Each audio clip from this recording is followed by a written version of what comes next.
Rachel stared at the stack of unopened bills on her kitchen counter and wondered how she was going to make it through the month.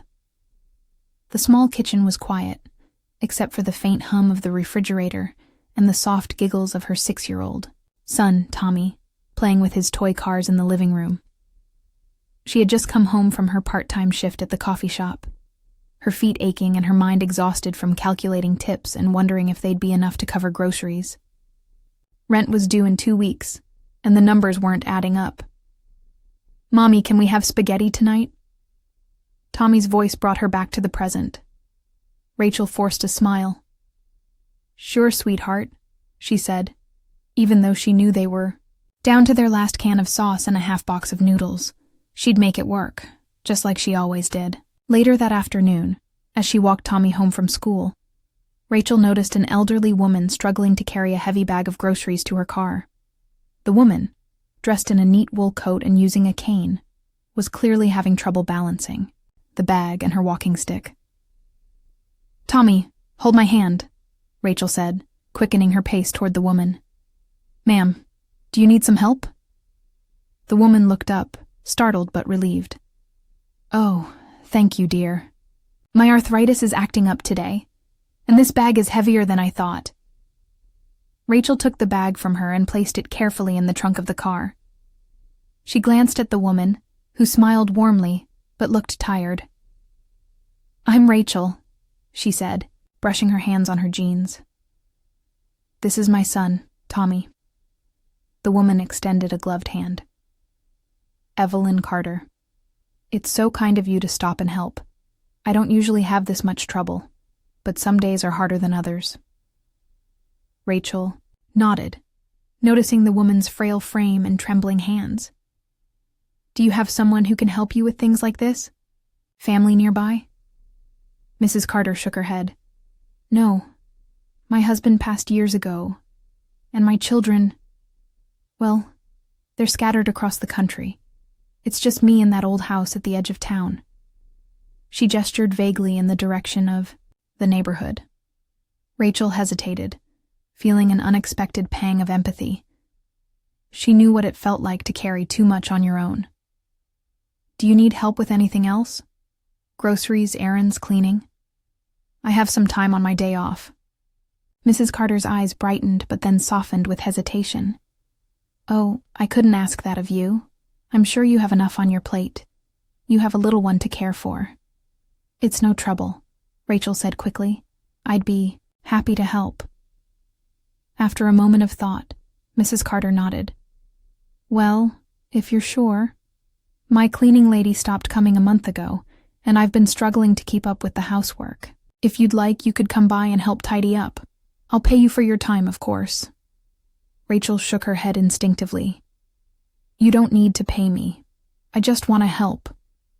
"Nonsense," Mrs. Carter said firmly. "I won't accept charity. You'll take something for your effort."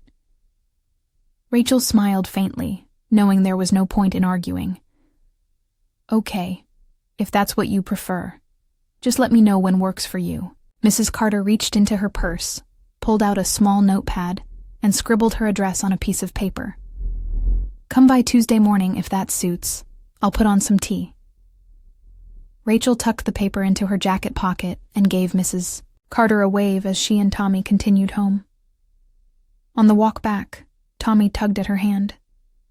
"Mommy, are we going to clean the nice lady's house?" "Yes, we are," Rachel said, ruffling his hair. She glanced down at him, her heart warming at his curious bright eyes. "It's good to help people when we can, don't you think?" Tommy nodded enthusiastically, and Rachel smiled despite the heaviness in her chest. She couldn't explain it, but something about Mrs. Carter reminded her of her late grandmother. Kind, proud, and quietly lonely. As they reached their small, worn apartment, Rachel replayed the encounter in her mind. While she couldn't shake the shame of needing the extra money, the thought of helping Mrs. Carter brought her a sense of purpose she hadn't felt in a long time. She decided she'd do her best to brighten the older woman's day, even if just for a moment. Little did she know, that simple decision would soon change her life in ways she could never have imagined. On Tuesday morning, Rachel stood outside Mrs. Carter's house, holding Tommy's hand as they both stared up at the old, sprawling home. The house was large but weathered, with peeling white paint and shutters that hung slightly askew. The yard was overgrown, with shrubs that had long since lost their shape, and a flower bed choked with weeds. Still, there was something grand about the place, as if it had once been full of life and laughter. "Mommy, is this a haunted house?" Tommy whispered, half hiding behind her legs. Rachel chuckled softly. "No, sweetie. It's just an old house. Come on, let's be polite." Tommy nodded and clutched her hand tightly as they walked up the creaky wooden steps. Rachel knocked gently on the door, and a moment later, Mrs. Carter appeared. She looked just as she had at the grocery store, her neat gray hair combed back and her wool cardigan buttoned up to her neck. But up close, Rachel noticed how fragile she seemed, her thin frame leaning heavily on the cane. "Rachel, Tommy, come in," Mrs. Carter said warmly, ushering them inside. "Thank you for coming." The interior of the house was much like the exterior, tired, but full of charm. The furniture was antique, with floral patterns that had faded over the years. A grandfather clock ticked softly in the corner, and family photos lined the walls. Dust motes floated in the sunlight, streaming through lace curtains, and though the house was tidy, it was clear that some areas had been neglected for a long time. "I won't keep you long," Mrs. Carter began as she led them to the small sitting room. "I just need help with a few rooms, mainly the kitchen and the back parlor. They've gotten away from me lately." Rachel nodded, glancing around. She could see what Mrs. Carter meant. The baseboards were thick with dust, and cobwebs lingered in the corners of the ceiling. "Of course. Just show me where to start." "Let me make you some tea first," Mrs. Carter insisted. "You can't work on an empty stomach." Rachel started to protest, but Mrs. Carter waved her off and shuffled toward the kitchen. Tommy stayed close to Rachel, his wide eyes taking in the unfamiliar surroundings. He pointed to a photo on the wall, a black and white picture of a younger Mrs. Carter standing beside a tall man in a sharp suit. "Is that her?" he whispered. Rachel nodded. "I think that's her and her husband. He must have passed away." Tommy frowned thoughtfully, but didn't say anything. A moment later, Mrs. Carter returned with a tray holding 2 cups of tea and a small plate of butter cookies. "I hope you like Earl Grey," she said, setting the tray on the coffee table. "It's my favorite." Rachel smiled and took a cup. "It's perfect, thank you." As they sipped their tea, Mrs. Carter shared a little about herself. She spoke fondly of her late husband, William, who had passed away nearly 15 years ago. "We were married for 42 years, she said, her voice soft with memory. "He was my partner in everything. We ran a small business together, a little bookstore downtown. It's gone now, of course. The big chain stores pushed us out years ago." Rachel listened intently, feeling a pang of sadness for the older woman. "That must have been hard," she said gently. Mrs. Carter nodded. "It was, but we had a good life. William was a kind man, always looking out for others. I miss him every day." Rachel hesitated, then said quietly, "I know what it's like to miss someone. My parents passed away when I was a teenager. It's just been me and Tommy for a while now." Mrs. Carter reached over and patted Rachel's hand. "You're doing a wonderful job, dear. I can see it in the way you look at your son." Rachel smiled faintly, though she felt a lump in her throat. "It's not always easy. Money's tight, and I worry about giving him the kind of life he deserves. But he's a good boy, and he keeps me going." Mrs. Carter's eyes softened. "You're stronger than you realize, and your kindness will take you far. Mark my words." After finishing the tea, Rachel rolled up her sleeves and got to work. She started in the kitchen, scrubbing the counters, sweeping the floor, and wiping down the cabinets. Mrs. Carter stayed nearby, sitting at the small table and chatting as Rachel cleaned. She told stories about her garden, which had once been her pride and joy, and about the trips she and William used to take before his health declined. She spoke with a wistful tone, hinting at a life that had once been full of adventure and joy. "When you get to my age," she said, watching Rachel rinse out a sponge, "you realize how quickly time passes. It feels like just yesterday that I was your age, chasing after my little ones and dreaming of big things." Rachel paused, looking at her. "Do you regret anything?" Mrs. Carter smiled faintly. "Not the important things. I had love, laughter, and purpose. But I do regret not appreciating the little moments more. The sound of my children's laughter, the smell of fresh bread in the kitchen, the way the garden looked after a summer rain. Those are the things that matter in the end." Rachel nodded thoughtfully, her mind drifting to Tommy. She resolved to hold on to those little moments, no matter how hard life got. By the time Rachel finished cleaning the back parlor, the house looked noticeably brighter. The sunlight streaming through the freshly cleaned windows made the room feel warm and inviting, and Mrs. Carter seemed genuinely pleased. "You've done a wonderful job," she said, reaching into her purse and pulling out a crisp $50 bill. "Here, this is for you." Rachel hesitated, shaking her head. "You don't have to—" "I insist," Mrs. Carter said firmly, pressing the bill into Rachel's hand. "You've earned it." Rachel swallowed her protests and tucked the money into her pocket. "Thank you. I can come back next week if you'd like." Mrs. Carter's face lit up. "Oh, that would be lovely. I enjoy the company as much as the help." As Rachel and Tommy left the house, Rachel felt something she hadn't felt in a long time: appreciation. For months, she had struggled to feel like she was doing anything right. But Mrs. Carter's gratitude had reminded her that she was capable of making a difference. And as she walked home, holding Tommy's hand and listening to him chatter about the haunted house, she couldn't help but feel a small flicker of hope. Maybe, just maybe, things were starting to look up. Over the next several weeks, Rachel settled into a familiar routine. On her days off from the coffee shop, she would walk Tommy to school and then head to Mrs. Carter's house. Each visit felt less like work and more like spending time with an old friend. Rachel would clean the house while Mrs. Carter kept her company, telling stories about her life or asking about Rachel's. Occasionally, Tommy would come along after school, sitting quietly in the corner with his coloring books or playing with the antique chess set Mrs. Carter had dusted off for him. Rachel found herself looking forward to her time there.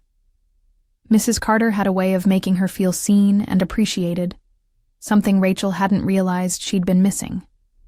She often left the house with a little extra money in her pocket and a warm feeling in her chest. It wasn't much, but it helped to stretch her budget. More than that, it gave her hope. One morning, after Rachel had scrubbed the kitchen floors and polished the silverware, Mrs. Carter called her into the sitting room. A tray of tea and shortbread cookies sat waiting on the coffee table. Mrs. Carter gestured for Rachel to sit, her expression unusually thoughtful. "Rachel," Mrs. Carter began, pouring the tea carefully. "I just wanted to say how much I've come to appreciate your visits. You've been such a blessing to me these past weeks." Rachel smiled, taking the offered cup. "You don't need to thank me. I'm happy to help." Mrs. Carter's lips curved into a small, wistful smile. "You know, people forget about you when you get old. They see the cane, the wrinkles, and they assume you don't have anything left to offer. But you've treated me like a person, not just a task to check off your list. That kind of kindness is rare." Rachel felt a lump rise in her throat. "You're not forgotten, Mrs. Carter.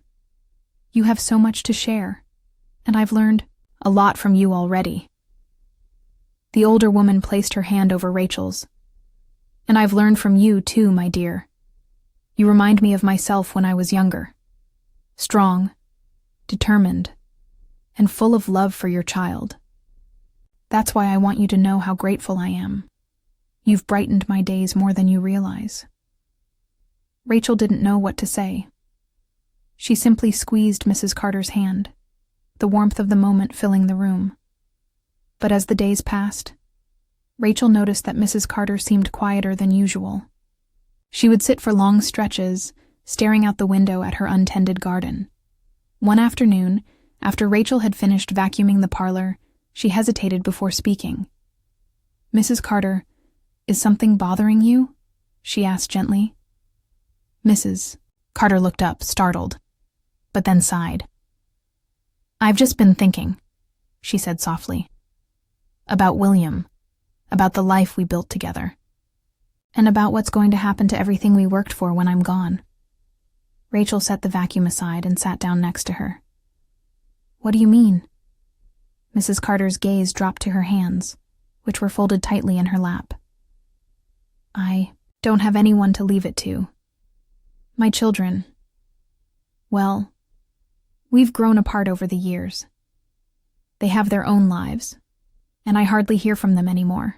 This house, the little bit of money I've saved, it all feels so meaningless without someone to share it with." Rachel frowned, unsure how to respond. She couldn't imagine what it must feel like to carry that kind of loneliness. "You still have time?" she said carefully. "Maybe things will change." Mrs. Carter gave her a faint smile but didn't reply. The sadness in her eyes lingered. Later that week, as Rachel sorted through her mail, she found a formal-looking envelope tucked between the usual bills and flyers. The return address belonged to a local law firm. Her brow furrowed as she opened it, scanning the contents with growing confusion. The letter requested her presence at the firm's office for a meeting the following Tuesday. No further details were provided. Rachel's first thought was that it must be a mistake. She had no business with a law firm, and the idea of being summoned to one made her stomach twist uncomfortably. But the address was hers, and the letter was addressed to her by name. She decided to go, if only to satisfy her curiosity. When Tuesday came, Rachel left Tommy with a neighbor and walked nervously into the office building. The receptionist directed her to a conference room, where she was greeted by a sharply dressed man with a kind smile. "Ms. Daniels, thank you for coming," he said, shaking her hand. "My name is Mr. Hargrove. I'm Mrs. Carter's attorney." Rachel's eyes widened. "Mrs. Carter? Is she all right?" "Oh, she's fine," Mr. Hargrove assured her. "She asked me to meet with you to discuss something important." He gestured for Rachel to sit, and as she did, he opened a folder and began to explain. Rachel listened in stunned silence as he revealed that Mrs. Carter was far wealthier than she appeared. Her modest lifestyle was a choice, not a necessity. Her late husband's investments and business ventures had left her with a substantial fortune, much of which she had quietly managed over the years. Rachel's head spun. "Why are you telling me this? Because Mrs. Carter has made a decision," Mr. Hargrove replied. "She's been deeply moved by your kindness and selflessness. She wishes to give you a gift, a sum of $10,000 to help you and your son get back on your feet.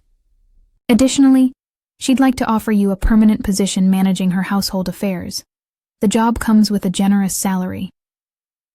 Rachel's breath caught in her throat. She couldn't believe what she was hearing.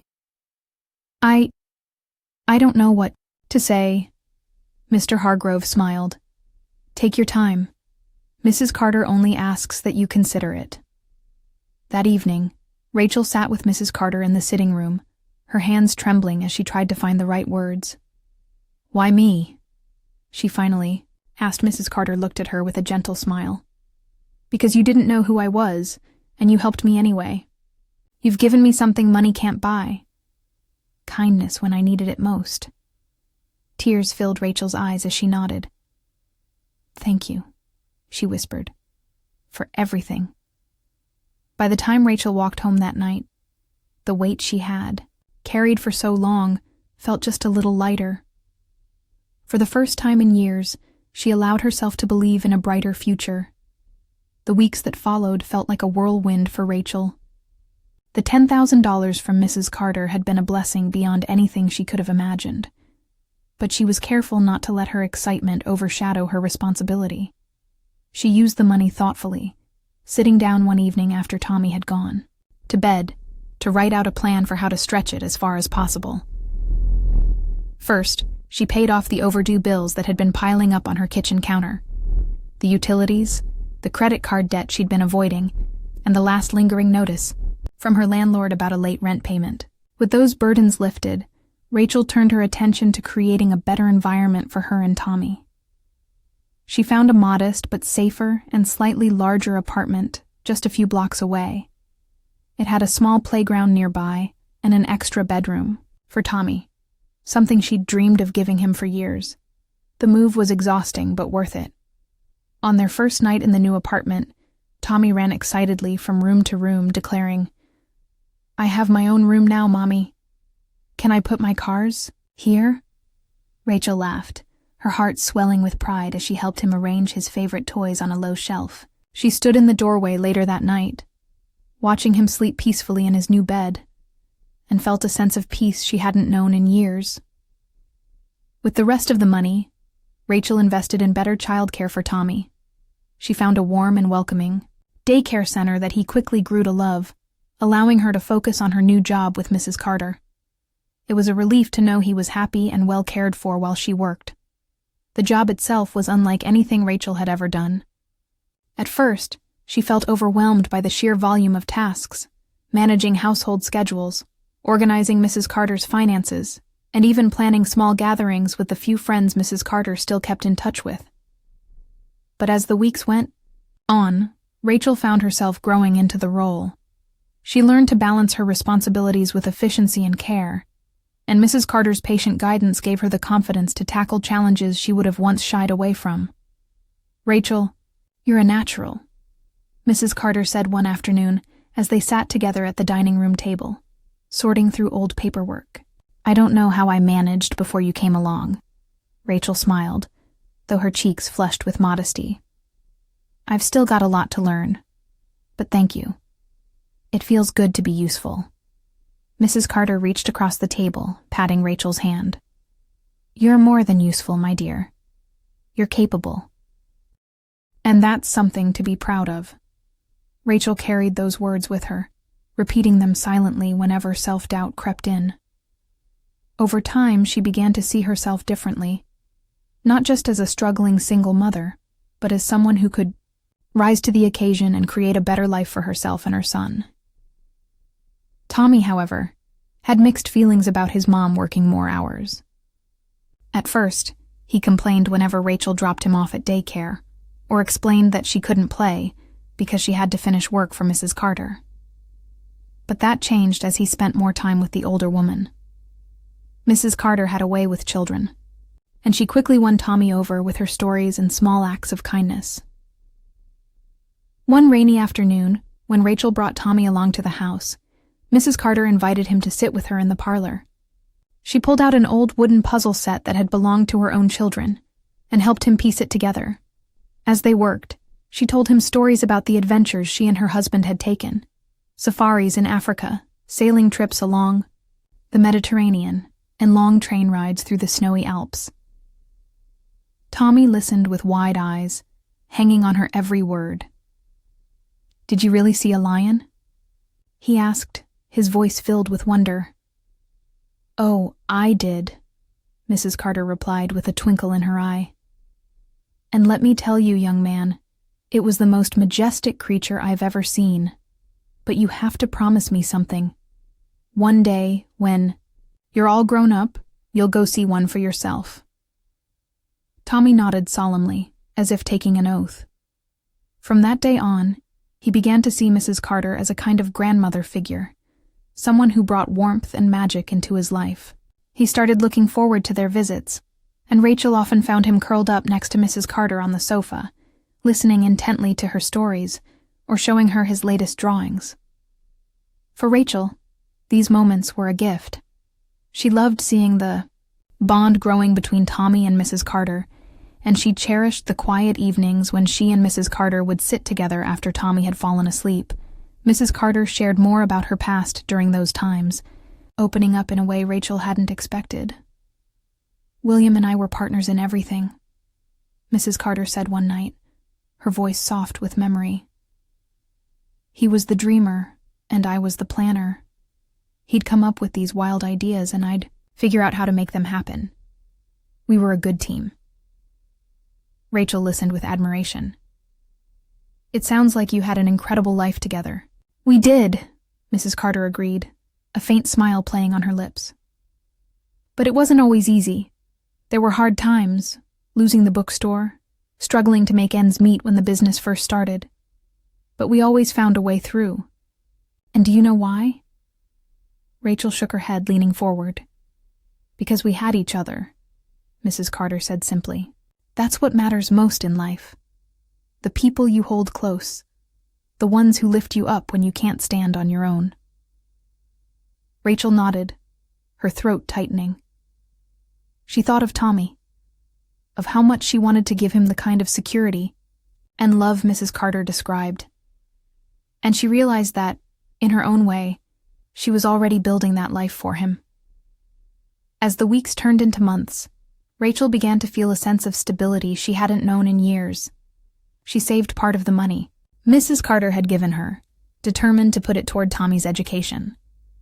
She wanted him to have opportunities she'd never had, to dream big, and know that those dreams were within reach. Mrs. Carter's home, once quiet and lonely, now bustled with activity and life. Rachel often brought Tommy over for dinner, and the three of them would share stories and laughter around the table. It felt in many ways like a family, an unexpected and beautiful connection that had grown from a simple act of kindness. And though Rachel's life was far from perfect, she found herself looking forward to the future with hope. For the first time, she felt like she wasn't just surviving, she was beginning to thrive. Mrs. Carter had given her more than a job and financial support. She had given her a sense of purpose and belonging. One evening, as Rachel tucked Tommy into bed, he looked up at her and whispered, "Mommy, I think Mrs. Carter loves us." Rachel smiled, brushing a strand of hair from his forehead. "I think she does, sweetie, and we love her too." As she turned off the light and closed the door, Rachel felt a warmth in her chest that she hadn't felt in years. Life was far from easy, but it was full of possibility. And for the first time, she truly believed that they were going to be okay. Spring arrived with the gentle promise of renewal, and Rachel found herself marveling at how much had changed since that day at the grocery store. The weight she had carried for so long had lightened, and though life still had its challenges, she no longer felt like she was walking uphill alone. Mrs. Carter's kindness had been the catalyst, but it was the bond they'd formed, an unspoken understanding between two people in need, that had truly transformed her world. Mrs. Carter's health had improved in small but meaningful ways. Though she still relied on her cane, her steps seemed steadier, and her mood had lifted noticeably. Rachel attributed some of the change to the lively energy Tommy brought into the house, and to the sense of purpose Mrs. Carter seemed to have rediscovered. With Rachel by her side, she had even begun hosting small tea gatherings with a few old friends from church. It was a joy to see the once quiet house filled with laughter and conversation again. "Rachel, you've given me something I thought I'd lost," Mrs. Carter said one afternoon as they prepared for one of these gatherings. They were setting out sandwiches and pastries on the dining table, and the room smelled faintly of fresh flowers Rachel had picked from the florist that morning. "You've given me family." Rachel paused, holding a plate of cucumber sandwiches. "You've given me the same," she said softly. "I don't know what I would have done without you." Mrs. Carter smiled, her eyes misty. She reached out and squeezed Rachel's hand. "Well, my dear, it seems we've saved each other." Later that evening, after Mrs. Carter's friends had gone, and Tommy had fallen asleep on the sofa, Rachel sat in the quiet living room, reflecting on the journey they had taken together. She thought about how a simple decision, to help an elderly woman carry her groceries, had set everything in motion. It made her realize how small acts of kindness could ripple outward, creating changes far beyond what anyone could foresee. Inspired by this thought, Rachel decided it was time to pay it forward. A few doors down from her new apartment lived a single mother named Diane, who worked long hours at a diner and often struggled to find reliable childcare. Rachel had noticed Diane's exhaustion during their brief conversations in the hallway and had seen her shy, quiet daughter waiting alone after school more than once. One evening, Rachel knocked on Diane's door. When Diane opened it, her face lit with surprise. "Rachel, hi. Is everything okay?" "Everything's fine," Rachel said with a warm smile. "I just wanted to ask if you ever need help with your daughter.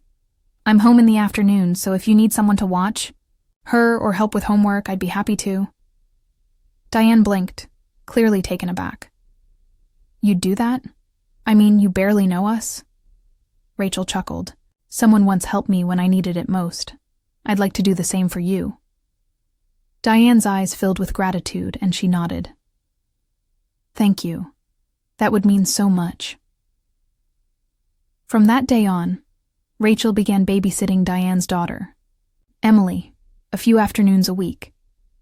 Emily quickly became friends with Tommy, and their laughter often filled Rachel's apartment. Watching the two children play, Rachel felt a quiet sense of fulfillment. She knew she couldn't solve all of Diane's problems, but she could offer her a little relief, just as Mrs. Carter had done for her. One sunny Saturday, Rachel and Tommy arrived at Mrs. Carter's house with a trunk full of gardening supplies. Mrs. Carter had mentioned wanting to revive her long-neglected flower beds, and Rachel thought it was the perfect way to usher in the new season. Tommy, excited by the prospect of digging in the dirt, had insisted on bringing his little plastic shovel. As Rachel unloaded the car, Mrs. Carter came out onto the porch, a wide-brimmed hat perched atop her neatly styled hair. "What's all this?" she asked, her voice laced with curiosity. "We're going to bring your garden back to life," Rachel said, grinning. "What better way to celebrate spring?" Mrs. Carter's face softened, and she nodded. "William always loved this garden. I think he'd be pleased." Rachel and Tommy spent the afternoon planting marigolds, petunias, and daisies. The flower beds, once overrun with weeds, began to take on a cheerful vibrancy. Mrs. Carter watched, from a wicker chair on the porch, sipping lemonade and offering occasional advice. "Mommy, look!" Tommy called out, holding up a wriggling earthworm he'd found in the soil. Rachel laughed. "That's a good sign, buddy. Worms mean the soil is healthy." Tommy carefully placed the worm back in the dirt and went back to digging, his face smeared with streaks of mud. Rachel glanced over at Mrs. Carter, who was watching Tommy with a smile that radiated pure contentment.